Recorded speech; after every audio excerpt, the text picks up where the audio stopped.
Le signe final de Jésus, ce qui arrive vraiment à ceux qui résistent. Spinoza.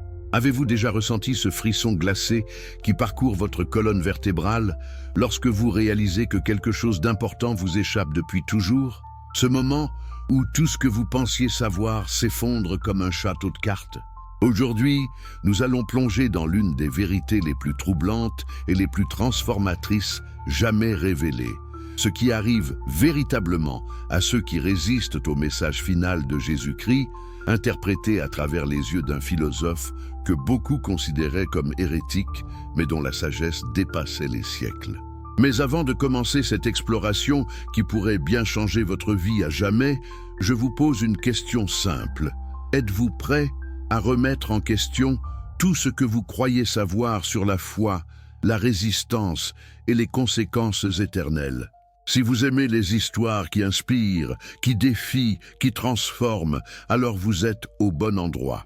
N'oubliez pas de vous abonner à cette chaîne pour ne manquer aucun moment de cette série qui promet de bouleverser votre compréhension du divin. Et maintenant, une demande personnelle. Dites-moi dans les commentaires de quel pays vous nous regardez et à quelle heure vous visionnez cette vidéo. Cela m'aide énormément à comprendre qui vous êtes et comment je peux mieux servir cette communauté extraordinaire que nous construisons ensemble. Et si vous êtes sur votre téléphone portable en ce moment, je vous demande une faveur. Appuyez sur ce petit pouce levé. Cela aide vraiment cette vidéo à atteindre plus de personnes qui ont besoin d'entendre ce message. Vraiment, cela fait une différence immense. Maintenant, respirez profondément. Ce que vous êtes sur le point d'entendre va défier chaque fibre de votre être. Baruch Spinoza, un homme exilé, maudit, excommunié par sa propre communauté en 756, a osé révéler des vérités que les autorités religieuses voulaient garder cachées. Et ces vérités concernent le destin ultime de ceux qui choisissent de résister à l'appel divin. Mais qu'est-ce que cela signifie vraiment de résister?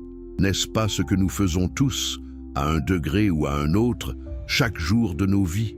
Et si la résistance n'était pas simplement un refus passif, mais une force active qui façonne notre destin éternel d'une manière que peu de gens osent imaginer? Première partie, l'avertissement oublié. L'histoire que je vais vous raconter commence il y a près de 2000 ans, dans les derniers moments de la vie terrestre de Jésus-Christ. Mais elle ne commence pas là où vous pourriez le penser. Elle ne commence pas à Gethsémani, ni sur la croix du Golgotha. Non, cette histoire commence dans les paroles que presque tout le monde a lues, mais que si peu ont vraiment comprises. Imaginez-vous dans une pièce sombre à Jérusalem, entouré des disciples les plus proches de Jésus. L'air est épais de tension. Tout le monde sait que quelque chose de terrible approche, mais personne n'ose vraiment le nommer. Et c'est là, dans cette atmosphère chargée d'appréhension, que Jésus prononce des mots qui résonneront à travers les millénaires. Des mots sur le signe final. Des mots sur ceux qui résisteront. Mais pourquoi ces paroles ont-elles été si mal comprises pendant si longtemps? Pourquoi des générations entières de théologiens, de prêtres, de fidèles ont-ils passé à côté de leur signification véritable? La réponse est à la fois simple et terrifiante, parce que la vérité était trop dérangeante pour être acceptée dans son intégralité. Lorsque Jésus parle du signe final, il ne parle pas d'un événement apocalyptique dans un avenir lointain. Il parle de quelque chose de beaucoup plus immédiat, de beaucoup plus personnel, de beaucoup plus terrifiant. Il parle d'un moment de choix absolu où chaque âme doit décider, accepter ou résister. Et les conséquences de cette décision ne sont pas ce que l'on vous a enseigné à l'Église. Avez-vous déjà remarqué comment, dans les évangiles, Jésus ne parle jamais de punition divine de la manière dont les prêtres l'enseignent? Il parle de séparation. Il parle d'obscurité choisie. Il parle de portes fermées de l'intérieur. Et c'est précisément là que Spinoza, des siècles plus tard, trouvera la clé pour déverrouiller cette énigme. Mais qui était vraiment cet homme? Baruch Spinoza. Et pourquoi sa compréhension du message de Jésus était-elle si dangereuse qu'elle lui a valu l'excommunication la plus sévère jamais prononcée par la communauté juive d'Amsterdam? Pour comprendre cela, nous devons voyager dans le temps, jusqu'à ce jour fatidique de juillet 1656. Amsterdam était alors une ville en pleine effervescence intellectuelle. C'était un refuge pour les penseurs libres, les artistes audacieux, les commerçants ambitieux. Et au milieu de cette ville cosmopolite vivait un jeune homme de 23 ans, fils d'un marchand portugais prospère, qui passait ses nuits à polir des lentilles pour télescope et ses jours à étudier les textes sacrés avec une intensité qui alarmait ses professeurs. Spinoza avait un don rare. Il pouvait voir à travers les couches de dogmes et de traditions pour atteindre le cœur battant de la vérité. Et ce qu'il voyait dans les enseignements de Jésus n'était pas ce que tout le monde voyait. Il voyait une géométrie divine, une logique implacable, une nécessité naturelle qui gouvernait non seulement le monde physique, mais aussi le monde spirituel. Imaginez la scène. Dans une synagogue bondée, les anciens se réunissent pour prononcer le hérem, l'excommunication. Leur voix tremble de rage et de peur alors qu'ils lisent l'anathème contre le jeune Spinoza. Ils le maudissent par le jour et par la nuit. Ils le maudissent en dormant et en veillant. Ils ordonnent que personne ne lui parle, que personne ne lui donne refuge, que personne ne lise ses écrits. Pourquoi ? Parce qu'il avait osé dire que Dieu n'était pas un roi sur un trône, mais la substance même de la réalité. Et c'est précisément cette compréhension qui lui a permis de déchiffrer le véritable message de Jésus sur ceux qui résistent. Revenons maintenant aux paroles de Jésus. Dans l'évangile de Matthieu, chapitre 24, il dit quelque chose d'extraordinaire. Il dit que le signe du Fils de l'homme apparaîtra dans le ciel. Mais qu'est-ce que cela signifie vraiment ? Pendant 2000 ans, les gens ont imaginé des visions apocalyptiques, des anges avec des trompettes, des cieux qui s'ouvrent, des étoiles qui tombent. Mais Spinoza a compris autre chose. Pour Spinoza, le signe n'était pas un événement externe que nous observerions avec nos yeux physiques. Le signe était une révélation interne, un moment de clarté absolue où l'âme reconnaît sa véritable nature et sa relation avec le divin. Et ceux qui résistent, ils ne sont pas punis par un Dieu en colère. Ils se punissent eux-mêmes en fermant la porte à cette révélation. Pensez-y un instant. N'est-ce pas plus terrifiant qu'un enfer de feu et de soufre ? Un enfer que vous créez vous-même, pierre par pierre, choix par choix, résistance par résistance. Un enfer qui n'est pas imposé de l'extérieur, mais qui grandit de l'intérieur comme une tumeur spirituelle. Jésus connaissait cette vérité. C'est pourquoi il utilisait des paraboles si étranges, si dérangeantes. Prenez la parabole des 10 vierges. 5 d'entre elles sont sages et apportent de l'huile supplémentaire pour leurs lampes. 5 sont imprudentes et n'apportent pas assez d'huile. Quand l'époux arrive enfin, les vierges imprudentes sont parties chercher de l'huile, et quand elles reviennent, la porte est fermée. Ce qui est remarquable dans cette parabole, c'est que l'époux ne punit pas activement les vierges imprudentes. Il dit simplement « Je ne vous connais pas ». La porte est fermée. C'est tout. Pas de torture, pas de feu, pas de châtiment élaboré. Juste l'exclusion de la fête, de la lumière, de la joie. Et c'est précisément ce que Spinoza a compris comme étant la nature véritable de la conséquence spirituelle. Mais pourquoi certaines personnes résistent-elles? C'est la question qui hantait Spinoza et qui devrait nous hanter aussi. Si la vérité divine est si évidente, si belle, si libératrice, pourquoi diable quelqu'un choisirait-il de lui résister? La réponse que Spinoza a découverte est à la fois brillante et terrifiante. Les gens ne résistent pas parce qu'ils sont stupides ou méchants. Ils résistent parce qu'accepter la vérité divine nécessite d'abandonner quelque chose qu'ils tiennent pour plus précieux, leur illusion d'autonomie, leur sentiment de contrôle, leur identité construite autour de l'ego. Imaginez que vous avez passé toute votre vie à construire une maison. Vous avez choisi chaque brique, planté chaque fleur, peint chaque mur. Cette maison, c'est votre identité. C'est qui vous pensez être, et puis quelqu'un vient et vous dit « Cette maison est construite sur du sable, elle va s'effondrer, vous devez l'abandonner et reconstruire sur le roc ». Quelle serait votre première réaction? La résistance, bien sûr. Et c'est là que réside le cœur du problème. La résistance n'est pas simplement un refus intellectuel d'une proposition théologique. C'est une défense existentielle contre la dissolution de l'ego, contre la mort du faux moi que nous avons si soigneusement construit au fil des ans. Jésus savait cela. C'est pourquoi il disait « Celui qui veut sauver sa vie la perdra, mais celui qui perd sa vie à cause de moi la trouvera. » Ce n'est pas une métaphore poétique. C'est une description littérale du processus spirituel. Pour recevoir le signe final, pour accepter la révélation ultime, vous devez être prêt à mourir à vous-même. Maintenant, écoutez attentivement ce qui suit, car c'est peut-être la partie la plus importante de toute cette exploration. Spinoza a fait une observation révolutionnaire qui changerait pour toujours notre compréhension de la résistance spirituelle. Il a dit que la résistance n'est pas vraiment un choix libre au sens où nous l'entendons habituellement. Pourquoi? Parce que selon Spinoza, ce que nous appelons libre arbitre est en grande partie une illusion. Nous sommes déterminés par nos passions, nos désirs, nos peurs, notre éducation, nos expériences. Quand quelqu'un résiste à la vérité divine, il ne fait pas un choix libre et rationnel. Il est poussé par des forces internes qu'il ne comprend même pas. Alors, si la résistance n'est pas vraiment libre, comment peut-on être tenu responsable de ses conséquences? C'est une question qui a tourmenté les théologiens pendant des siècles. Mais Spinoza avait une réponse élégante. Il disait que la responsabilité n'est pas une question de culpabilité morale au sens traditionnel. C'est une question de cause et d'effet naturel. Pensez à quelqu'un qui refuse de manger.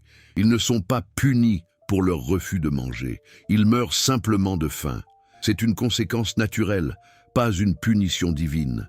De la même manière, ceux qui résistent à la vérité divine ne sont pas punis par un Dieu vengeur. Ils subissent simplement les conséquences naturelles de vivre en disharmonie avec la structure fondamentale de la réalité. Et quelles sont ces conséquences? C'est là que les choses deviennent vraiment intéressantes et vraiment effrayantes. Deuxième partie.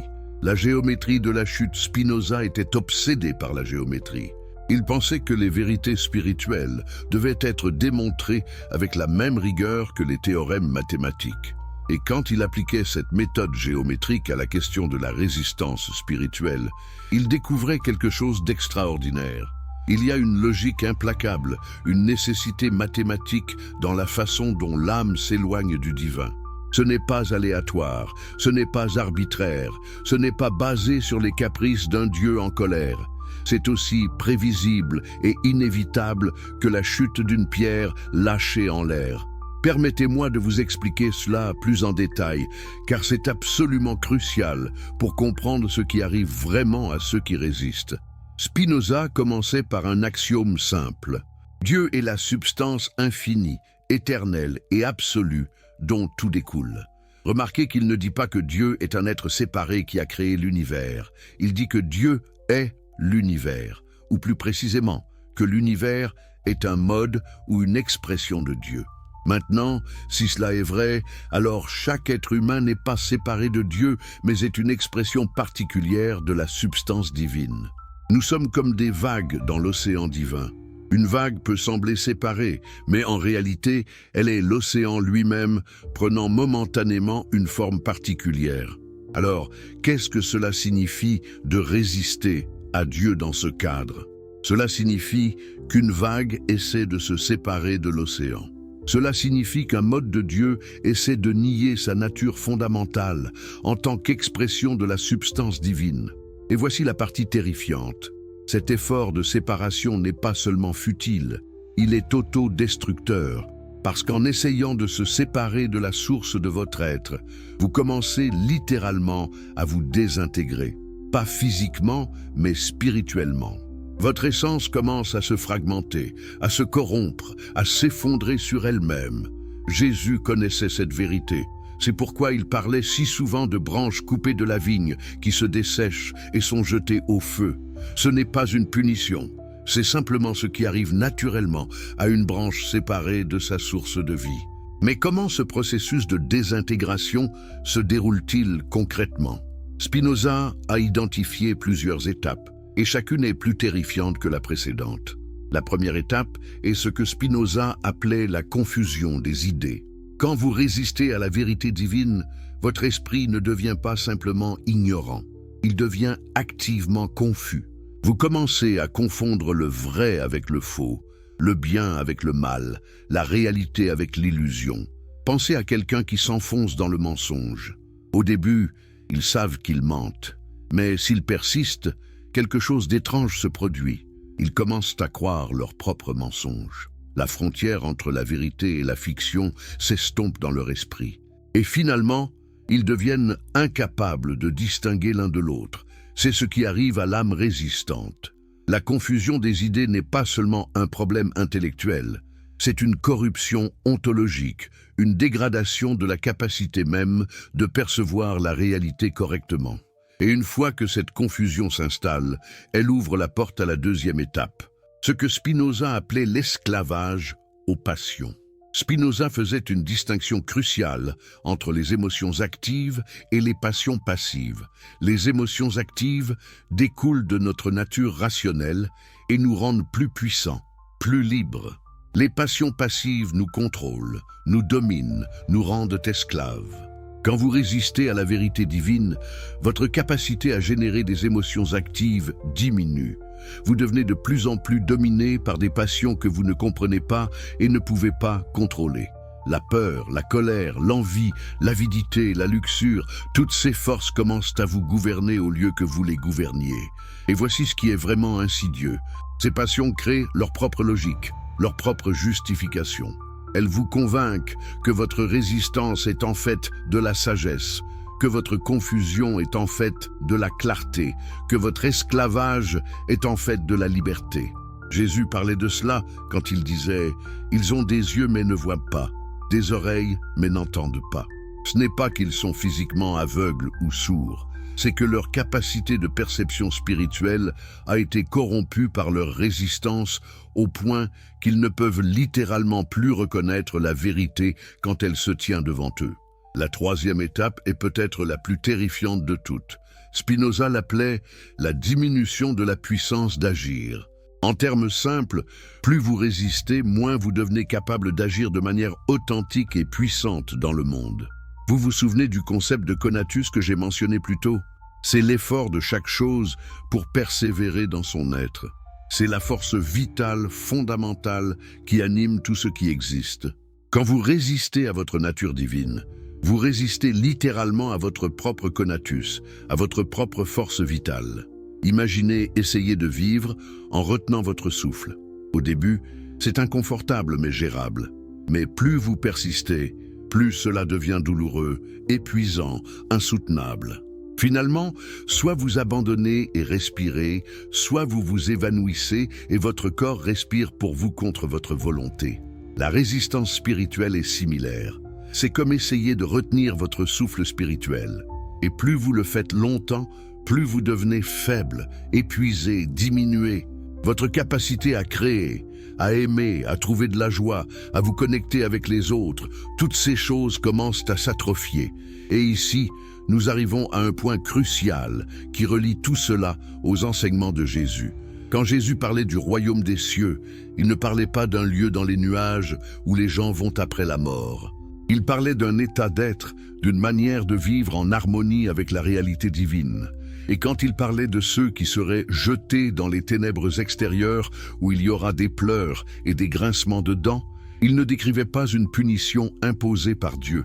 Il décrivait l'état naturel de quelqu'un qui a résisté si longtemps et si complètement qu'il s'est exclu lui-même de la possibilité d'expérimenter le royaume. Les ténèbres extérieures ne sont pas un lieu géographique, c'est un état existentiel. C'est ce qui arrive quand votre âme est devenue tellement confuse, tellement esclave de ses passions, tellement diminuée dans sa puissance d'agir qu'elle ne peut plus percevoir ou participer à la joie divine qui imprègne toute la création. Et les pleurs et les grincements de dents, ce n'est pas une torture physique. C'est l'angoisse existentielle de réaliser, peut-être trop tard, ce que vous avez perdu par votre résistance. Maintenant, permettez-moi de vous poser une question difficile. Connaissez-vous quelqu'un qui semble vivre dans cet état? Quelqu'un qui semble perpétuellement confus, perpétuellement malheureux, perpétuellement incapable de trouver la paix ou la joie malgré toutes les bénédictions matérielles qu'il pourrait avoir. Peut-être que vous connaissez quelqu'un comme ça. Peut-être que cette personne est plus proche que vous ne voulez l'admettre. Peut-être que parfois, quand vous êtes honnête avec vous-même, dans les heures silencieuses de la nuit, vous vous demandez si cette personne pourrait être vous. Et c'est là que nous touchons au cœur du message de Jésus et de Spinoza. La résistance n'est pas un concept abstrait que nous pouvons discuter confortablement comme un exercice intellectuel. C'est une réalité vivante qui se déroule dans nos vies et dans les vies de ceux qui nous entourent, chaque jour. Troisième partie, les visages de la résistance. Spinoza était un observateur remarquable de la nature humaine. Il ne se contentait pas de philosopher de manière abstraite sur Dieu et la nature. Il regardait attentivement comment les gens vivaient réellement, comment ils pensaient, comment ils se trompaient eux-mêmes. Et ce qu'il a observé était à la fois fascinant et terrifiant. Il a découvert que la résistance prend de nombreuses formes, certaines évidentes, d'autres si subtiles qu'elles peuvent tromper même ceux qui s'y engagent. Laissez-moi vous raconter une histoire. Il y avait à Amsterdam, à l'époque de Spinoza, un marchand prospère nommé Abraham. Abraham était respecté dans la communauté. Il allait à la synagogue chaque sabbat, donnait généreusement aux pauvres, élevait ses enfants dans la foi. Selon toutes les apparences, Abraham était un homme pieux. Mais Spinoza, qui le connaissait bien, voyait quelque chose de différent. Il voyait un homme qui utilisait la religion comme une armure contre la vérité.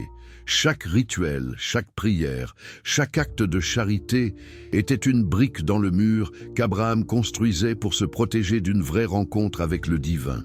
Pourquoi Abraham faisait-il cela? Pas par méchanceté, mais par peur. Parce qu'une vraie rencontre avec Dieu exigerait qu'il abandonne le contrôle, qu'il admette son ignorance, qu'il se soumette à quelque chose de plus grand que lui-même. Et Abraham, comme beaucoup d'entre nous, préférait l'illusion du contrôle à la réalité de la soumission. C'est ce que Spinoza appelait la résistance religieuse, utiliser la religion elle-même comme un moyen de résister à Dieu. N'est-ce pas ironique? N'est-ce pas précisément ce que Jésus dénonçait chez les pharisiens? Ils étaient méticuleusement religieux mais complètement aveugles à la présence divine qui se tenait devant eux. Mais la résistance religieuse n'est qu'une forme parmi d'autres. Il y a aussi ce que Spinoza appelait la résistance intellectuelle.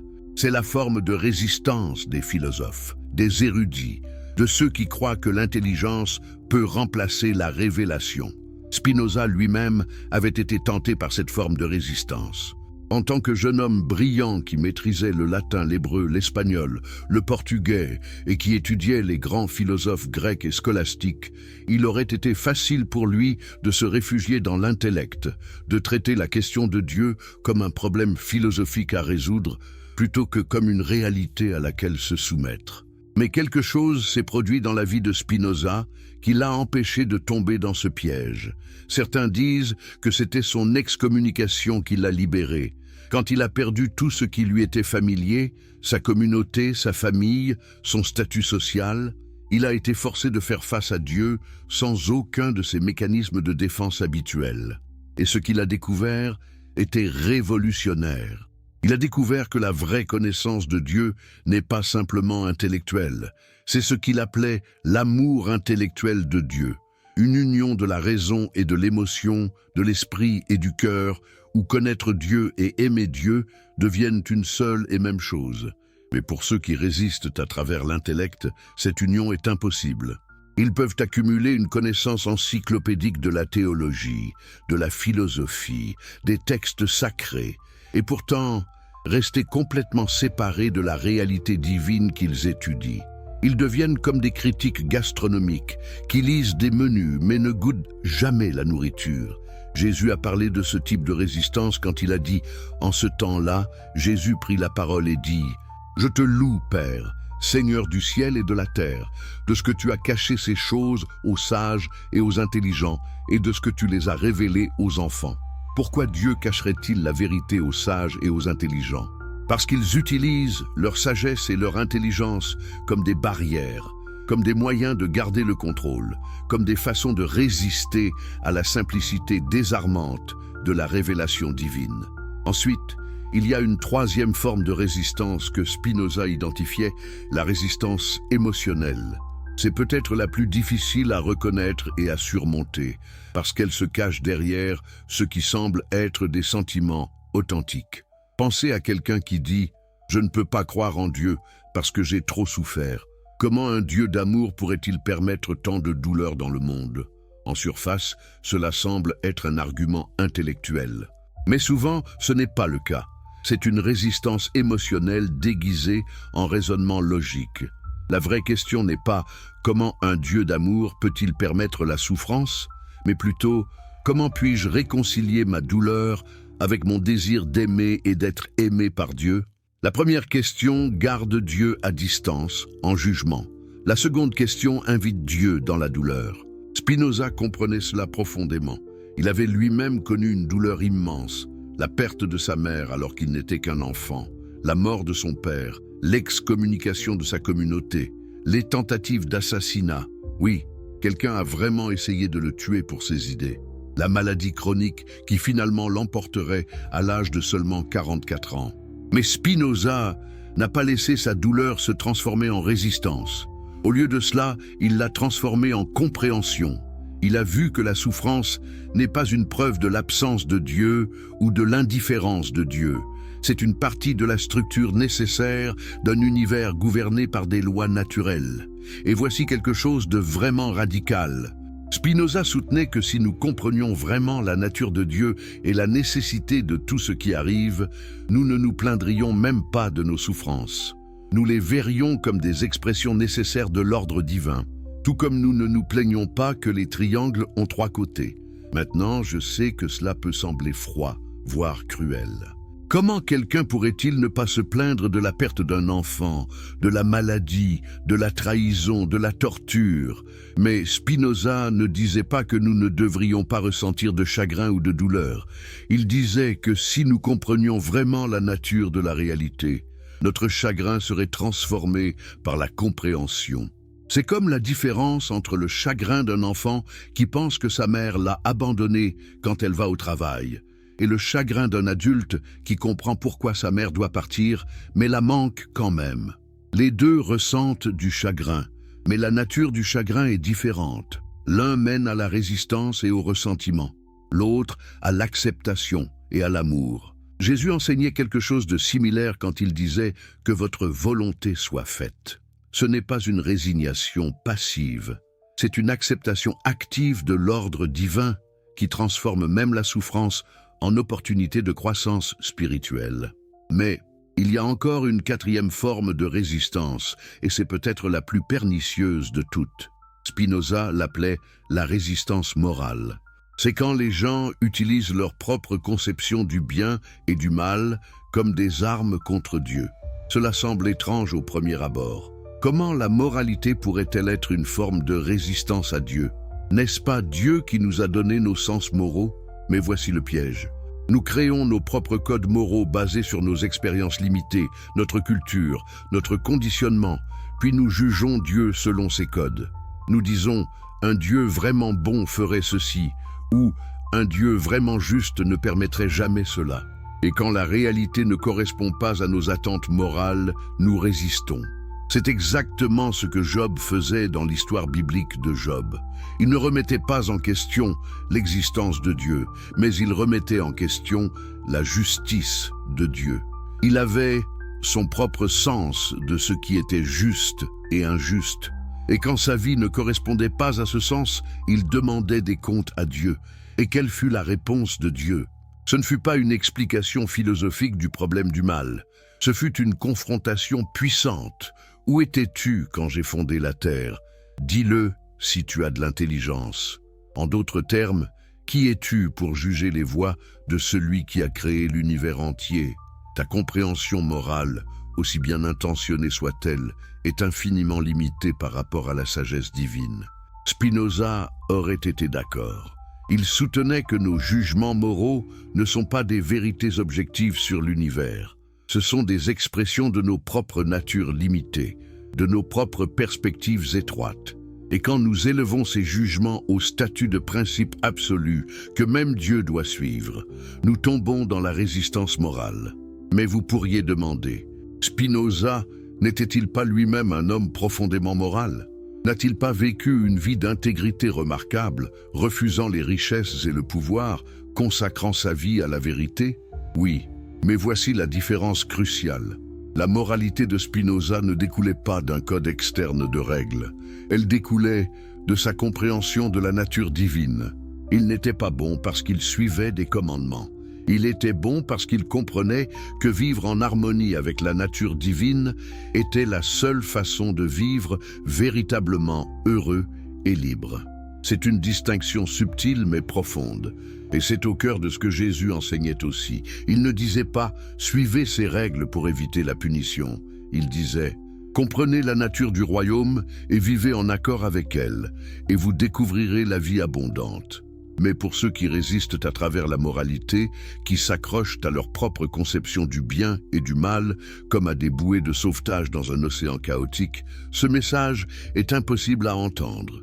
Ils sont trop occupés à juger Dieu pour entendre ce que Dieu pourrait leur dire. Et maintenant, nous arrivons à quelque chose de vraiment effrayant. Spinoza observait que ces différentes formes de résistance ne restent pas séparées.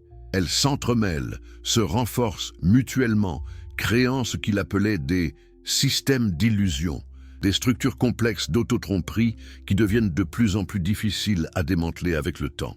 Imaginez Abraham, notre marchand pieux. Il commence avec une résistance émotionnelle, peut-être une peur profonde d'abandonner le contrôle. Cette peur le pousse vers une résistance religieuse. Il utilise les rituels comme protection. Cette religiosité lui donne un sens de supériorité morale. Maintenant, il a une résistance morale. Et pour justifier tout cela, il développe des arguments intellectuels sophistiqués sur la nature de Dieu et la pratique religieuse appropriée. Maintenant, il a une résistance intellectuelle. À ce stade, Abraham est emprisonné dans une forteresse de sa propre création. Chaque forme de résistance soutient et renforce les autres. Et le plus tragique, Abraham est complètement convaincu qu'il ne résiste pas du tout. Il pense qu'il est le plus fidèle serviteur de Dieu. C'est ce que Jésus voulait dire quand il disait « L'heure vient où quiconque vous fera mourir croira rendre un culte à Dieu ».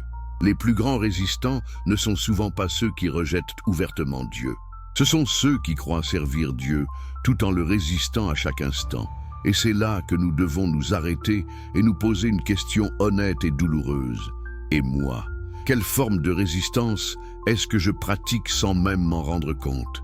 Quelle forteresse ai-je construite pour me protéger d'une vraie rencontre avec le divin? Cette question n'est pas théorique. Je n'ai pas un exercice intellectuel. C'est la question la plus importante que vous puissiez vous poser, parce que votre réponse déterminera littéralement la trajectoire de votre âme. Cette exploration profonde continue à se développer, révélant couche après couche la nature complexe de la résistance humaine au divin et ses conséquences inexorables selon les enseignements de Jésus, interprétés à travers le prisme révolutionnaire de Spinoza. Voulez-vous que je continue avec une exploration encore plus approfondie de ces thèmes, ou préférez-vous que j'ajuste le ton ou l'approche narrative pour mieux captiver votre audience française? Cette question n'est pas théorique, ce n'est pas un exercice intellectuel. C'est la question la plus importante que vous puissiez vous poser, parce que votre réponse déterminera littéralement la trajectoire de votre âme. Et si nous descendions maintenant plus profondément dans les abysses de cette trajectoire, si nous suivions pas à pas le chemin que prend l'âme résistante, depuis ses premiers murmures de doute jusqu'à son effondrement final dans les ténèbres qu'elle a elle-même tissées. Car Spinoza, avec sa précision géométrique, ne se contentait pas de décrire les symptômes de la résistance. Il cartographiait son anatomie complète, ses métastases inexorables, comme un chirurgien disséquant un corps encore vivant pour révéler les secrets de sa maladie mortelle. Imaginez, si vous le voulez bien, une âme naissante, disons celle d'un jeune homme nommé Elias, un personnage que nous pourrons suivre à travers les siècles, comme un fil rouge dans le tissu de cette narration. Elias n'est pas un monstre. Il n'est pas un athée virulent ni un blasphémateur déclaré. Il est un homme ordinaire, élevé dans une communauté pieuse d'Amsterdam au Xe siècle, non loin de la maison de Spinoza lui-même. Elias lit les évangiles chaque soir, prie avec ferveur et pourtant au fond de son cœur, une petite fissure s'ouvre. Une question non formulée, un doute qui n'ose pas encore prendre forme. Pourquoi Dieu permet-il que mon frère meure si jeune ? Se demande Elias en silence, les yeux fixés sur la flamme vacillante de sa bougie. Ce n'est pas une rébellion ouverte, c'est une graine de résistance émotionnelle plantée dans le sol fertile de la douleur inexpliquée. Et comme toute graine, elle germe lentement, invisiblement, jusqu'à ce que ses racines s'enfoncent trop profondément pour être arrachées sans déchirure. Spinoza aurait reconnu immédiatement ce mécanisme. Dans son éthique, il explique que les affects passifs, ces émotions qui nous submergent sans que nous les comprenions, ne naissent pas du vide. Ils proviennent d'une idée inadéquate de la réalité, d'une perception confuse, où nous voyons les événements comme des attaques personnelles plutôt que comme des expressions nécessaires de l'ordre divin. Elias ne voit pas la mort de son frère comme une nécessité dans la chaîne infinie des causes et des effets qui constituent l'univers. Il la voit comme une injustice, une faille dans la bonté de Dieu. Et cette idée inadéquate devient le premier anneau de sa chaîne. Au fil des mois, cette graine émotionnelle se nourrit. Elias commence à interpréter d'autres événements à travers ce prisme déformé. Une récolte perdue devient une punition divine injuste. Une maladie dans la famille devient une preuve de l'indifférence céleste. Bientôt, il ne prie plus avec la même ferveur. Ses mots sonnent creux, comme des échos dans une chambre vide. Il fréquente encore la synagogue, mais son cœur est ailleurs, barricadé derrière un mur de questions rhétoriques qu'il ne pose à personne. Pourquoi un Dieu d'amour infligerait-il cela à ceux qui l'aiment? N'est-ce pas la définition même de la cruauté? C'est ici que la résistance émotionnelle mute en résistance morale, la forme la plus insidieuse, selon Spinoza. Elias ne rejette pas Dieu outright, il le juge. Il mesure la divinité à l'aune de son propre étalon humain de justice et trouve Dieu déficient. Si j'étais Dieu, pense-t-il, je ferais mieux. Cette pensée, innocente en apparence, est une usurpation cosmique.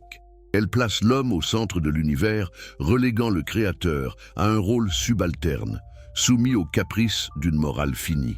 Jésus avait déjà sondé cette hypocrisie des siècles plus tôt, dans les collines de Galilée, face aux pharisiens qui le défiaient avec leurs pièges logiques. « Hypocrite !» s'exclamait-il. « Vous nettoyez l'extérieur de la coupe et du plat, tandis qu'à l'intérieur, ils sont pleins de rapine et d'intempérance. » Ces hommes pieux, experts en loi, n'étaient pas des athées.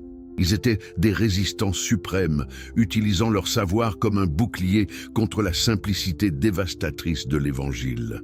Elias, à sa manière, suit le même chemin. Sa piété extérieure masque une rébellion intérieure, où il devient à la fois accusateur et juge divin. Mais la chute ne s'arrête pas là. Spinoza décrit une progression géométrique, où chaque étape s'ensuit de la précédente avec la nécessité d'un théorème. La résistance morale d'Elias engendre maintenant la résistance intellectuelle. Pour justifier ses jugements, il cherche des arguments, des textes, des rabbins complaisants qui valident sa vision. Il découvre les écrits des sceptiques juifs séfarades, les doutes cartésiens qui circulent en Hollande. Et bientôt, il débat avec passion contre les superstitions de la foi naïve. La vraie religion, se dit-il, est celle de la raison pure, débarrassée des fables bibliques. Ici, l'ironie est cruelle. Elias, en quête de vérité, s'enfonce dans l'esclavage des passions. Son intellect, autrefois serviteur de la foi, devient l'esclave de son ego blessé.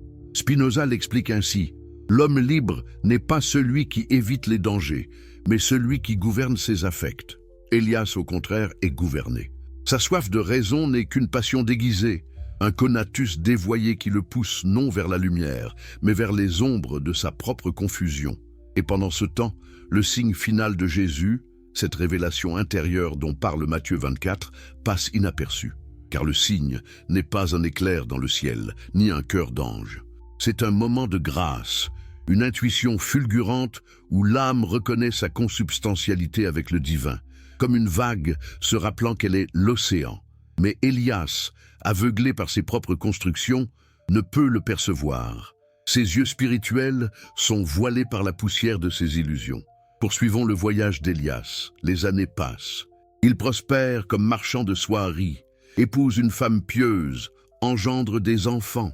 Sa résistance s'infiltre dans sa vie quotidienne comme un poison lent. À table, il raille les miracles bibliques devant ses fils, leur enseignant que la vraie sagesse est dans la science, non dans les légendes. Sa femme pleure en secret, priant pour son salut, mais Élias la voit comme naïve, prisonnière de l'opium du peuple, pour reprendre une expression que Spinoza lui-même n'aurait pas désavouée dans sa critique des religions populaires. Pourtant, sous cette assurance intellectuelle, des fissures apparaissent. Les nuits d'Élias sont hantées par des rêves troubles, des ténèbres où il appelle un visage indistinct, une lumière qu'il fuit instinctivement. Il se réveille en sueur, le cœur battant, mais attribue cela à une indigestion. C'est la première manifestation physique de sa désintégration spirituelle, ce que Spinoza nomme la diminution de la puissance d'agir. L'âme résistante ne s'effondre pas d'un coup. Elle s'atrophie progressivement comme un muscle inutilisé. Rappelez-vous la parabole des talents que Jésus contait aux foules sur les pentes herbeuses près du lac de Génézareth. Un maître confie des talents à ses serviteurs. 2 les font fructifier. Le 3e, par peur, les enterre. À son retour, le maître ne le torture pas. Il lui retire simplement ce qu'il avait donné et le jette dans les ténèbres extérieures. Élias enterre son talent spirituel sous des couches de rationalisme et de ressentiment. Le maître divin ne le force pas. Il respecte son choix et retire sa présence nourricière. À mesure que les décennies s'écoulent, la chute d'Élias s'accélère. Sa femme meurt et au lieu de chercher consolation dans la foi, il blâme Dieu ouvertement lors de l'enterrement. « Si tu existes, pourquoi ?» Ses enfants, élevés dans le doute, s'éloignent de lui, reproduisant le cycle de résistance. Élias se retrouve seul dans sa maison vide, entouré de livres philosophiques qui promettaient la liberté mais n'ont apporté que solitude. Son corps décline. Des douleurs chroniques, une mélancolie profonde, une incapacité à trouver joie dans quoi que ce soit. Spinoza aurait diagnostiqué cela comme l'esclavage complet aux passions passives. Élias n'agit plus, il réagit. La tristesse le gouverne, la colère l'habite, le regret le ronge. Son conatus, cette force vitale qui devrait le propulser vers la persévérance joyeuse, est détournée en une lutte stérile contre la réalité. Il est devenu une branche desséchée, attendant le feu inévitable. Non pas un feu littéral, mais le feu de l'implosion intérieure. Et c'est ici que nous touchons à l'abîme véritable, le point sans retour. Spinoza, dans sa 3e partie de l'éthique, décrit comment les idées inadéquates s'accumulent jusqu'à former un système closed, imperméable à la vérité. L'âme d'Élias n'est plus ouverte. Elle est scellée par des décennies de choix cumulés. Même si un prophète comme Jésus apparaissait devant lui, il le rejetterait comme un illuminé dangereux. La confusion est devenue sa clarté, l'esclavage, sa liberté. Jésus l'avait prédit dans Luc 8 avec la parabole du semeur. La semence jetée parmi les épines, ce sont ceux qui ont entendu, mais en allant, ils sont étouffés par les soucis, les richesses et les plaisirs de la vie, et ils ne portent pas de fruits à la perfection. Les épines d'Élias, ses doutes, ses ambitions, ses jugements, ont étouffé la semence divine. Il n'y a plus de fruits, seulement des ronces. Mais attendons-nous là-dessus? Non, car la narration divine n'est pas linéaire. Tandis qu'Élias s'enfonce, un contraste s'impose. L'histoire parallèle de Sarah, sa voisine, une humble fileuse de laine qui avait entendu Spinoza lors d'une de ses rares conférences publiques. Sarah n'était pas érudite, elle ne connaissait pas la géométrie spinoziste. Mais elle avait saisi l'essence, Dieu ou nature, avait dit le philosophe, et Sarah avait vu dans cette formule non une hérésie, mais une libération. Pour Sarah, résister n'était pas une option. Quand son mari mourut de la peste, elle ne demanda pas « pourquoi ?» Elle demanda « comment grandir à travers cela ?» Elle vit la maladie non comme punition, mais comme nécessité dans l'ordre éternel. Ses prières ne suppliaient pas. elle contemplait. Elle devint ce que Spinoza appelait l'amour intellectuel de Dieu, une joie active, née de la compréhension rationnelle de l'infini. Les voisins remarquèrent la différence. Tandis qu'Élias s'aigrissait, Sarah rayonnait. Ses enfants prospéraient, sa maison était un havre. Elle aidait les pauvres non par devoir moral, mais par conatus aligné, l'effort naturel de persévérer en harmonie avec la substance divine. Jésus l'aurait appelé « légère fardeau », Spinoza « libre ». Cette dualité, Élias contre Sarah, illustre la géométrie spinoziste. Deux âmes exposées aux mêmes événements, mais l'une résiste, l'autre s'aligne. L'une s'effondre en entropie spirituelle, l'autre s'élève en béatitude. Et le signe final? Pour Sarah, c'est une évidence quotidienne, la reconnaissance que je suis en Dieu et Dieu est en moi. Pour Élias, c'est un mirage inaccessible, perdu dans le désert de son auto-exil. Plongeons encore plus loin dans la psyché d'Élias à ses derniers jours. Allongé sur son lit de mort, fiévreux, il revoit sa vie comme un palimpseste effacé. Les plaisirs passés, richesses, débats, certitudes, ne sont que cendres. Une terreur viscérale l'envahit. Non la peur de l'enfer physique, mais l'horreur d'une éternité dans sa propre confusion. « Qui suis-je » murmure-t-il. Mais la réponse est scellée. L'homme qui a choisi les ténèbres. Spinoza précise que cette mort seconde n'est pas annihilation.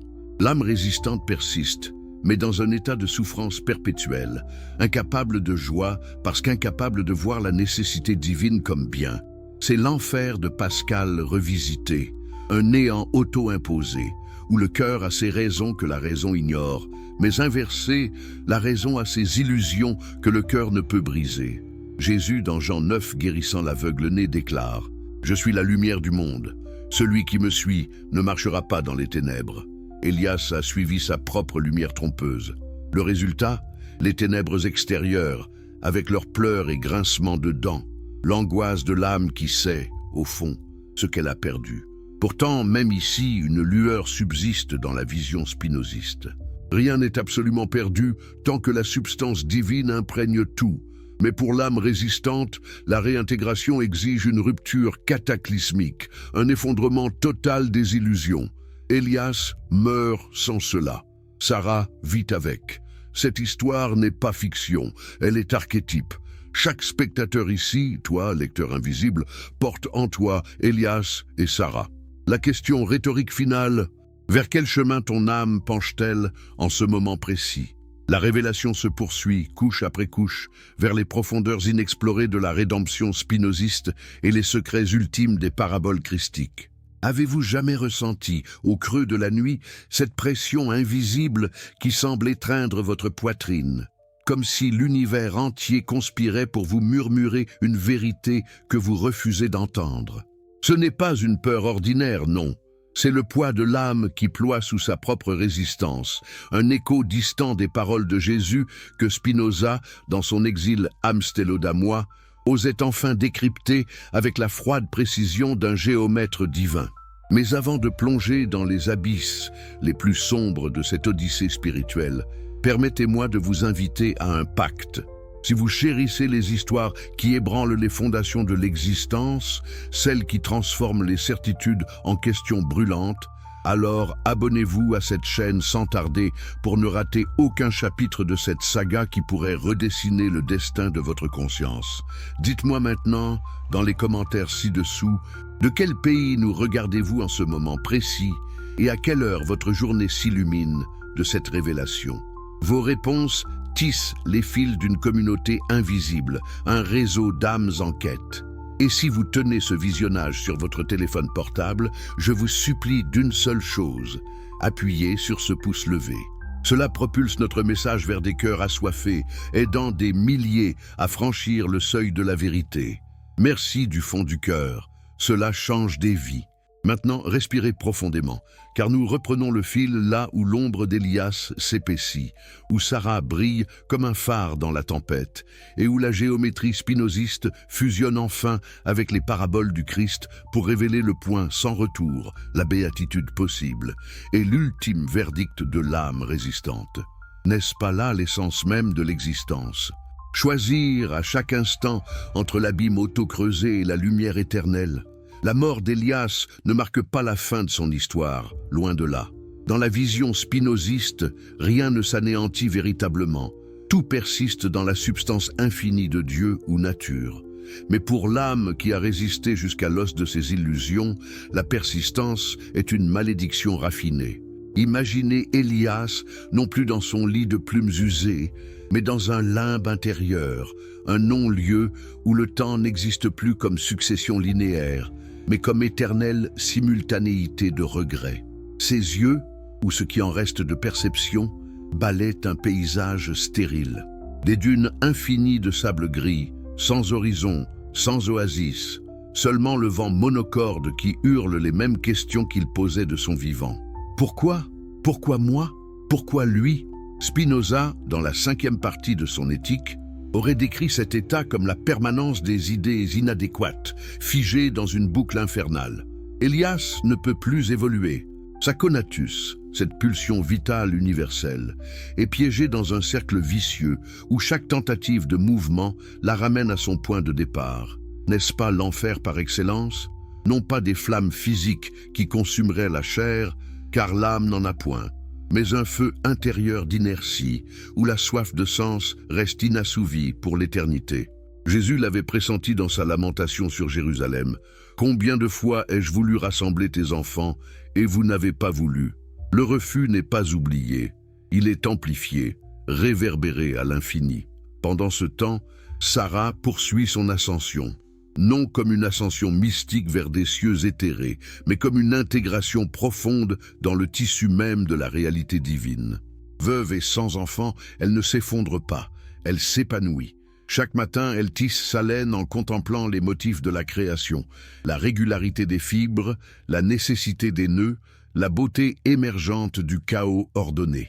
Dieu se révèle dans la laine autant que dans les étoiles, se dit-elle, reprenant l'intuition spinoziste que la connaissance adéquate transforme la perception. Ses voisins, autrefois compatissants par pitié, viennent maintenant la consulter, attirés par cette sérénité qui défie les vicissitudes du monde. Sarah incarne ce que Spinoza nomme la 3e espèce de connaissance, l'intuition sous le mode de l'éternité. Ce n'est pas la connaissance imaginative des sens, ni la raison discursive des philosophes, mais une vision unifiante où l'individuel se dissout dans l'universel. Jésus parlait de cela dans Jean 17, « Que tous soient un, comme toi, Père, tu es en moi, et moi en toi. » Sarah vit cette unité. Elle ne résiste plus parce qu'il n'y a plus de « elle » séparée à opposer au divin. Ses actes, donner du pain à l'orphelin, consoler la veuve, prier sans mots, ne sont plus efforts moraux, mais expressions naturelles de sa puissance d'agir accrue. Mais revenons à Élias, car son abîme nous enseigne plus que la lumière de Sarah. Dans son limbe, des visions sporadiques percent les ténèbres, des flashs de sa vie terrestre, mais déformés par sa résistance persistante. Il revoit son frère mort, non comme nécessité cosmique, mais comme affront personnel. Sa femme, non comme compagne divine, mais comme perte méritée par sa faiblesse. Chaque souvenir renforce la boucle. Colère alimente confusion, confusion engendre isolement, isolement amplifie désespoir. Spinoza explique cela par la loi des affects. Les passions passives se composent mutuellement, diminuant la joie potentielle à néant. N'est-il pas terrifiant de concevoir qu'un tel état soit choisi goutte à goutte par des milliers d'âmes chaque jour? Pensez à ces hommes d'affaires modernes, couronnés de succès matériels, qui rentrent chez eux le soir dans des demeures vides, hantés par un vide qu'aucun yacht ne comble. Ou ces intellectuels brillants, publiant thèse sur thèse, mais incapables d'aimer profondément parce que leur cœur est barricadé par des arguments. Élias n'est pas une exception. Il est l'archétype de la résistance contemporaine, masqué sous des vernis sophistiqués. Pourtant, même dans cet abîme, Spinoza entrevoit une faille, infime, presque imperceptible. L'âme résistante, bien qu'emprisonnée, reste une partie de la substance divine. Rien n'est absolument perdu, seulement occulté. Mais pour Élias, la révélation tardive arrive trop tard. Un éclair de lucidité où il entrevoit l'unité cosmique, vite étouffé par des décennies d'habitudes contraires. C'est le blasphème contre l'Esprit Saint que Jésus décrivait en Matthieu 12. Non un mot sacrilège, mais un état où l'âme refuse sciemment la lumière intérieure, calcifiant son cœur au point de non-retour. Contrastons avec un autre personnage, surgi des ombres d'Amsterdam. Lévi, l'ami d'enfance d'Elias, un cartésien fervent qui avait fui la synagogue après l'excommunication de Spinoza. Lévi résista différemment, par l'intellect pur, rejetant toute émotion comme superstition. Il devint horloger, fabriquant des mécanismes parfaits qui imitaient l'ordre divin sans jamais l'admettre. Dieu est une hypothèse superflue, se répétait-il, citant les lumières naissantes. Mais la nuit, ses horloges le narguaient. Leur rouage parfait rappelait l'harmonie spinoziste qu'il fuyait. La chute de Lévi fut plus rapide, plus mécanique. À 40 ans, une mécanique grippée dans son atelier déclenche un incendie. Tandis que les flammes dévorent ses chefs-d'œuvre, Lévi hurle non contre le feu, mais contre l'injustice cosmique. Pourquoi cet ordre parfait se retourne-t-il contre moi? Ironie cruelle. Son intellectualisme l'empêcha de voir que l'incendie était nécessité naturelle, expression de la nature divine qu'il méprisait. Brûlé mais survivant, Lévi sombra dans la folie, murmurant des théorèmes inachevés, son esprit fracturé comme un ressort détendu. Sarah, apprenant la nouvelle, ne juge pas. Elle visite Lévi dans son asile improvisé, lui apportant non des sermons, mais une horloge cassée réparée de ses mains. « Regarde les rouages, Lévi, » lui dit-elle doucement. Il ne résiste pas, il s'emboîte. Lévi, dans un rare moment de clarté, pleure. Non de regret, mais d'une intuition fugace de l'unité. Est-ce suffisant? Spinoza dirait que oui, si cela brise le cycle. Mais pour la plupart, comme Elias, le moment passe inaperçu. Plongeons plus profond dans la psyché résistante. Spinoza dissèque l'âme comme un anatomiste. Au cœur de la résistance gît l'affect de tristesse, composé de peur et d'humiliation. La peur de perdre le contrôle illusoire sur un univers déterminé. L'humiliation de l'ego confronté à l'infini.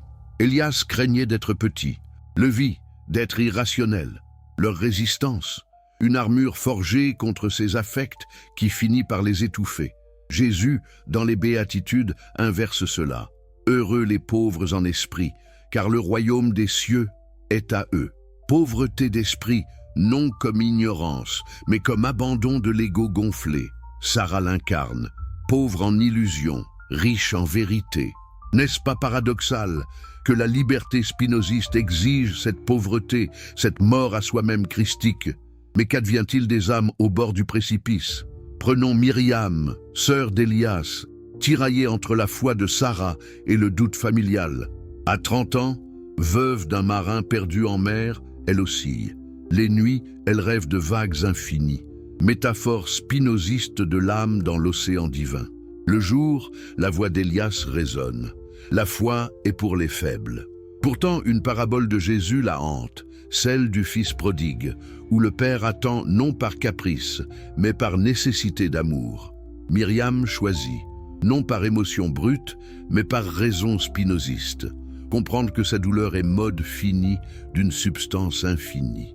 Elle rejoint Sarah, tissant non seulement de la laine, mais des liens communautaires. Sa puissance d'agir croît, joie active remplace tristesse passive. Lévi, apprenant sa transformation, murmure depuis son lit « Et moi, ai-je encore une chance ?» La réponse spinoziste est nuancée. Tant que l'âme perçoit, oui, mais le point sans retour n'est pas calendaire, c'est ontologique. Quand les idées inadéquates dominent à 100%, l'entropie spirituelle est irréversible. Elias l'atteignit, Myriam l'évita de justesse. Élargissons l'horizon. À travers les siècles, cette dynamique se répète.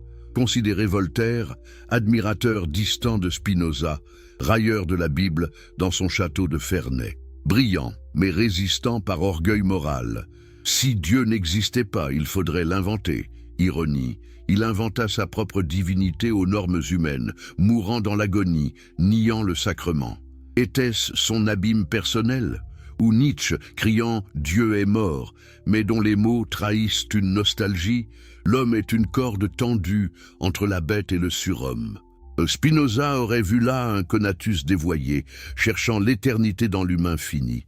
Sa folie finale, symptôme de résistance épuisée. Aujourd'hui, dans nos villes lumière artificielle, des millions d'Élias pullulent, influenceurs masquant le vide par des filtres, savants niant l'âme pour des équations, militants moraux jugeant le cosmos. Tous résistent, semant leur propre limbe. Mais Sarah perdure aussi. La mère priant en silence, l'artiste capturant l'infini, le scientifique émerveillé par l'ordre. Ils vivent le signe final, non apocalypse externe, mais béatitude intérieure. Vers quel abîme glissez-vous? Votre cœur le sait déjà, la résistance murmure plus tard, la vérité crie maintenant. Pourtant, Spinoza offre une porte, l'amour intellectuel de Dieu. Non sentimental, mais rationnel, comprendre la nécessité pour aimer l'Éternel. Jésus l'exprime dans Jean 14. « Je suis le chemin, la vérité, la vie. » Vérité non factuelle, mais ontologique, alignement avec la substance. Sarah l'atteint pleinement. Vieille, aveugle, elle voit plus que jamais. Chaque souffle, nécessité divine. Sa mort, transition joyeuse, sans peur, car l'âme immortelle sous le mode de l'éternité. Myriam hérite son manteau, perpétuant le cycle lumineux. Lévi, dans un sursaut, répare son horloge, symbole de réintégration. Élias, témoin éternel, rappelle que la résistance forge son enfer. Et vous, dans quel cycle êtes-vous piégé? Quelle passion passive vous gouverne? Le signe final frappe à votre porte. Ouvrirez-vous? Cette odyssée ne s'achève pas, elle résonne en chaque âme. Jésus et Spinoza convergent. Résister, c'est choisir l'ombre. S'aligner, la lumière éternelle. Le choix est vôtre, ici, maintenant. Dites-le dans les commentaires. Quel visage reconnaissez-vous en vous? Élias, Sarah ou Myriam en transition? Partagez, abonnez-vous, likez. La vérité se propage par vous. Cette odyssée ne s'achève pas. Elle résonne en chaque âme. Jésus et Spinoza convergent. Résister, c'est choisir l'ombre. S'aligner, la lumière éternelle. Le choix est vôtre, ici, maintenant. Mais permettez-moi de vous emmener plus loin encore, dans les replis de cette trame cosmique, où les fils d'Élias, de Sarah et de Myriam s'entrelacent avec ceux d'innombrables autres âmes, formant un tapis infini de destinées qui défie la linéarité du temps humain. Car Spinoza, dans sa vision sous l'attribut de l'éternité, ne conçoit pas l'histoire comme une suite d'événements isolés, mais comme une totalité simultanée, où chaque résistance et chaque alignement coexistent dans la substance unique de Dieu. N'est-ce pas vertigineux de penser que votre lutte présente est déjà inscrite, vue d'en haut, comme un motif nécessaire dans le grand dessein? Et pourtant, cette nécessité n'ôte rien à l'urgence de votre choix personnel, car c'est précisément dans cette tension entre déterminisme et liberté apparente que réside la grandeur tragique de l'existence humaine. Reprenons le fil avec Myriam, cette âme en sursis, héritière du manteau de Sarah. Veuve à 30 ans, elle se tenait au bord du précipice où Élias avait sombré, mais un fil ténu, une intuition fugace, née des paroles de Jésus sur le Fils prodigue, l'avait retenue. Le Père court vers le Fils repentant, se répétait-elle dans les nuits d'insomnie, où les vagues de son rêve récurrent semblaient la submerger. Ces vagues n'étaient pas hasard. Elles étaient métaphores spinozistes, rappellent que l'individu n'est qu'onde éphémère sur l'océan divin. Myriam, lentement, apprit à ne plus lutter contre elle. Au lieu de demander « Pourquoi mon mari est-il parti ?», elle interrogea « Quelle nécessité cosmique ce départ révèle-t-il en moi ?» Son chemin vers l'alignement fut ardu, pavé de rechutes. Les premiers mois après la mort de Sarah, elle tenta de reproduire mécaniquement les gestes de sa mentor, tisser la laine, prier en silence, aider les pauvres. Mais son cœur résistait encore, murmure émotionnel. Sarah était plus forte. Je ne suis qu'une ombre pâle. Spinoza aurait identifié là une passion passive déguisée en humilité, l'humiliation qui diminue la puissance d'agir. Myriam, dans sa quête, consulta les écrits clandestins du philosophe, passés de main en main dans les ruelles d'Amsterdam. « L'homme est nécessairement toujours sujet à des passions », lisait-elle. mais il peut les ordonner et les unir à l'idée de Dieu. Ce fut une révélation, non pas une extase mystique, mais une joie active naissante. De comprendre que ses doutes n'étaient pas faiblesse personnelle, mais mode fini d'une substance infinie. Elle commença à composer ses affects, transformant la tristesse en contemplation. Lors d'une tempête qui ravagea le port, tandis que les navires s'échouaient, elle ne pleura pas les pertes humaines.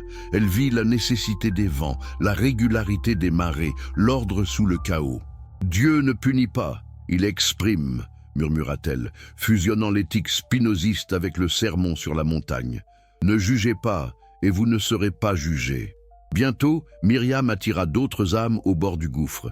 Il y eut Rachel, une jeune juive séfarade promise à un mariage arrangé qui fuyait les chaînes de la tradition par une résistance morale farouche.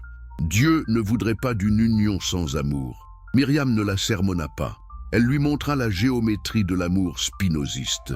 L'amour n'est pas sentiment passif, expliqua-t-elle, mais puissance d'agir partagée. Résister à ton union, c'est résister à la nécessité qui t'a placé là. Rachel, touchée, épousa son promis non par devoir, mais par compréhension. Leur union devint expression divine, fructueuse en enfants et en joie. Puis vint Jacob, un rabbin déchu, excommunié pour avoir lu Spinoza en secret. Sa résistance était intellectuelle pure. La substance unique nie le Dieu personnel des Écritures. Myriam, patiemment, relia les points. « Lis Jean 1, lui dit-elle. Tout a été fait par lui, et sans lui rien n'a été fait. Le logos christique est la substance spinoziste sous attribut de pensée. Jésus n'est pas séparé de Dieu, il est mode parfait de la révélation. » Jacob, ébranlé, pleura pour la première fois depuis des décennies. Son conatus se réorienta. Il devint maître itinérant, enseignant la foi géométrique dans les synagogues cachées. Ces conversions n'étaient pas miracles, elles étaient lois naturelles. Spinoza démontre en proposition 42 de la partie 5, la béatitude n'est pas la récompense de la vertu, mais la vertu elle-même. Myriam et ses disciples vivaient cela. Vertu comme alignement, béatitude comme état naturel de l'âme adéquate. N'est-ce pas libérateur? Plus de peur du châtiment, plus de marchandage avec le ciel, seulement l'harmonie joyeuse avec l'ordre éternel. Mais l'ombre d'Élias persistait, comme un contrepoint spectral. Dans son limbe éternel, il percevait vaguement les lumières de Myriam, comme des phares lointains qu'il ne pouvait atteindre. Des éclats de jalousie perçaient sa torpeur. Pourquoi elle et pas moi? Cette passion, même post-mortem, composait sa souffrance, renforçant la boucle. Spinoza l'explique. Les affects persistent tant que les idées inadéquates les soutiennent. Élias, scellé dans son système d'illusions, était son propre bourreau éternel. Pourtant, la narration divine introduit un twist cosmique. Les âmes alignées comme Myriam irradient une influence subtile même sur les abîmes. Spinoza parle de la communication d'émotions. Les modes finis s'influencent mutuellement. Les joies actives de Myriam propageaient des ondes de possibilités, effleurant le bord du gouffre d'Élias. Dans un rare interstice, il entrevit Sarah tissant sa laine éternelle et un frisson, pas de joie, mais de nostalgie, le traversa. Était-ce une chance tardive? La géométrie spinoziste dit non, trop d'entropie accumulée. Mais pour d'autres, oui. Introduisons donc un nouveau fil. Esther, fille de Lévi, l'horloger fou. Adolescente, elle grandit dans l'ombre de la démence paternelle, assistant à ses murmures sur des rouages divins cassés. Sa propre résistance naquit précoce, émotionnelle, contre un Dieu qui avait brisé son père. Elle fuyait les synagogues, préférait les marchés bruyants où le commerce étouffait les questions. Mais une rencontre avec Myriam changea tout. « Ton père n'est pas brisé, dit Myriam. Il résiste encore à l'horloge cosmique. » Esther, intriguée, visita Lévi. Le voyant assembler frénétiquement des engrenages, elle demanda « Père, pourquoi ?» Pour la première fois, Lévi répondit cohérent. « Parce que les rouages doivent s'emboîter parfaitement, ou tout s'effondre. » Esther saisit, son père, dans sa folie, touchait une vérité spinoziste. Elle le guida vers Myriam, qui lui offrit non pitié, mais méthode, démontrer que l'univers est horloge infinie, sans horloger séparé. Lévy lentement répara non seulement ses mécanismes, mais son âme. À 60 ans, il fabriqua une horloge publique pour Amsterdam. Cadran montrant non heures terrestres, mais cycles éternels. Un monument discret à la substance divine. Cette chaîne de réintégration illustre la proposition 18 de la partie 4. Dieu est cause de toutes choses, non comme cause efficiente seulement, mais comme cause immanente. Chaque sauvetage n'est pas intervention miraculeuse, mais expression naturelle de l'ordre.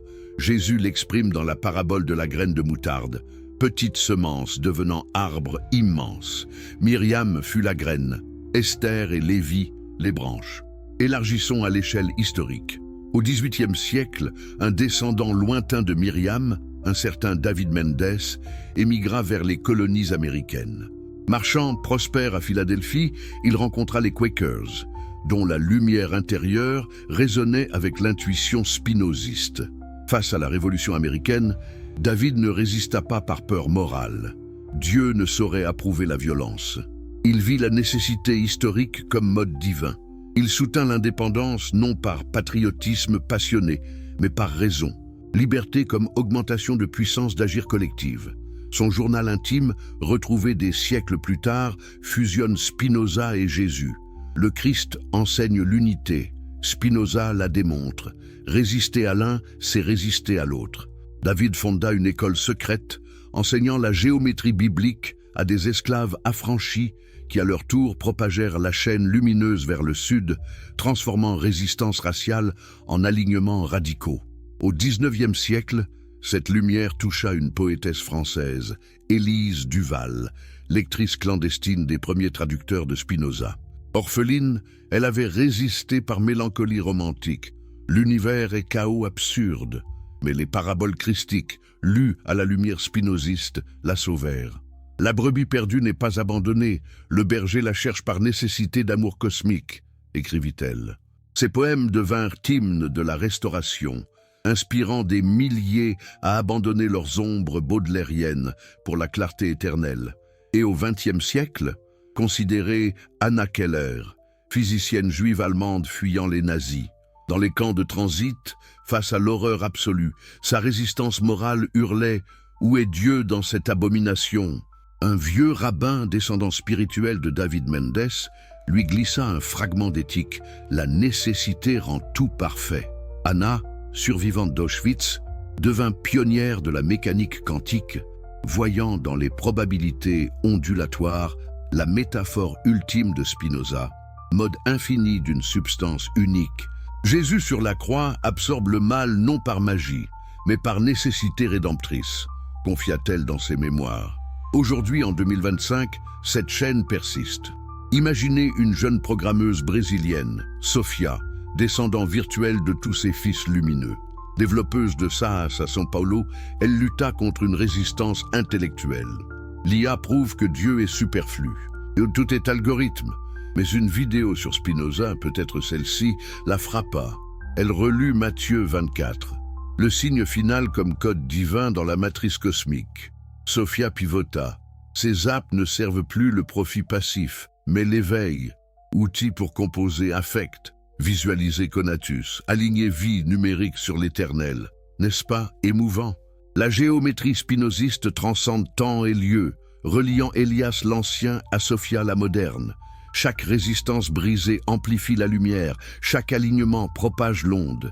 Mais les ombres pullulent, le CEO vide de sens malgré ses milliards, l'activiste hurlant contre un cosmos injuste, l'intello tweetant des doutes sophistiqués, tous des Elias potentiels au bord du limbe auto-creusé. Pourtant, l'espoir spinoziste est radical. Aucune âme n'est irrémédiablement perdue tant qu'elle perçoit. La proposition 23 de la partie 5 clame « L'âme humaine ne peut en aucune manière être absolument détruite avec le corps, mais quelque chose d'elle reste qui est éternel. » Pour Elias, cet éternel est souffrance figée. Pour Sarah, joie infinie. Le choix détermine l'angle de vue éternel. Jésus scelle cela en Jean 10 « Mes brebis entendent ma voix, et personne ne les ravira de ma main. » La voix est l'appel de la substance. Entendre, c'est aligner conatus. Résister, sourdre volontairement, choisissant le hurlement du vent désertique. Plongeons dans un dernier abîme narratif, le cas d'un contemporain fictif, Marcus, influenceur spirituel New Age. Il prêche manifestation et vibration haute, mais ses résistances déguisées, ego magique contrôlant l'univers. Spinoza le verrait comme passion passive suprême, illusion de libre arbitre. Lors d'une crise personnelle, faillite, trahison, Marcus sombre, ses lois d'attraction échouent, révélant leur vide. Face au miroir, il murmure « Étais-je Elias ?» Une recherche le mène à cette chaîne narrative. La géométrie le rattrape. Il pivote, enseignant désormais « nécessité joyeuse ». Combien de Marcus ici devant ces mots? Votre écran est le portail, votre cœur, le juge. Quelle passion passive vous enchaîne? Peur du vide, orgueil intellectuel, moralisme sélectif. La trame s'élargit encore. Imaginons un conclave éternel où, sous le mode de l'éternité, toutes âmes, Elias inclus, contemplent le tout. Elias voit enfin la nécessité de sa chute, mais trop tard pour joie, il reste témoin poignant. Sarah et Myriam dansent dans l'unité, leur lumière fusionnant avec Sophia et Anna. Cette vision n'est pas utopie, c'est démonstration spinoziste. L'univers n'est pas théâtre de punition, mais géométrie vivante. Jésus, le mode parfait, illumine le chemin. Venez à moi, vous tous qui êtes fatigués, et je vous donnerai du repos. Repos comme béatitude alignée. Et maintenant, spectateur invisible, le fil vous atteint. Votre résistance, petite ou grande, est-elle prête à se dissoudre? Le signe final n'est pas futur. Il est présent, cognant à la porte de votre conatus. Dites-le, quel nœud dénouerez-vous aujourd'hui? Partagez, abonnez-vous, propagez. La chaîne lumineuse grandit par vous. Mais l'histoire s'étire infiniment. Considérez les ramifications futures. En 2050, une IA spinoziste codée par Sophia simule des trajectoires d'âmes virtuelles, aidant des milliards à choisir lumière. Les résistants numériques, cyborgs niant l'âme pour uploads éternels, sombreront-ils comme Elias? Ou une grande révélation collective fusionnera-t-elle Christosophie et panthéisme algorithme? Spinoza rit depuis l'éternité, tout est déjà. Votre lecture en est preuve. N'est-ce pas suffisant pour agir? Le choix éternel est vôtre.